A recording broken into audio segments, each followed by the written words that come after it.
RBI banking కస్టమర్లకు ఊరటనిచ్చేలా కీలక నిర్ణయం తీసుకుంది. ఇకపై ఆటో డెబిట్, ఈ మ్యాండేట్ లావాదేవీలకు ముందు బ్యాంకులు తప్పనిసరిగా 24 గంటల ముందే వినియోగదారులకు సమాచారం ఇవ్వాలి.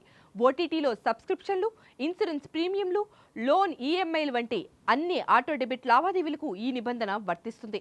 కస్టమర్లకు ఎస్ఎంఎస్ లేదా ఈమెయిల్ ద్వారా మొత్తం కట్ అవుతుంది, కారణం ఏమిటి అనే వివరాలు కూడా ముందుగానే తెలియజేయాలి. ఈ నోటిఫికేషన్ ద్వారా అవసరమైతే వినియోగదారులు ఆటో డెబిట్ రద్దు చేసుకునే అవకాశం కూడా ఉంటుంది. ముందస్తు సమాచారం ఇవ్వకుండా డబ్బు డెబిట్ చేస్తే కస్టమర్లు ఫిర్యాదు చేయవచ్చని ఆర్బీఐ స్పష్టం చేసింది. ఈ కొత్త నిబంధనల ప్రకారం 15,000 రూపాయల లోపు లావాదేవీలకు ఓటీపీ అవసరం లేదు, కానీ అంతకంటే ఎక్కువ మొత్తానికి అదనపు ధృవీకరణ తప్పనిసరి.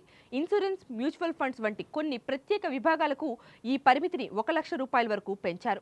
దీనివల్ల కస్టమర్లకు తమ ఖాతాలోని నగదుపై పూర్తి నియంత్రణ ఉండడం మాత్రమే కాకుండా అనవసరమైన లేదా పొరపాటున జరిగే చెల్లింపులను అడ్డుకోవచ్చు. డిజిటల్ చెల్లింపుల్లో పారదర్శకతను పెంచేందుకు ఈ చర్యలు ఎంతగానో దోహదపడతాయని నిపుణులు భావిస్తున్నారు.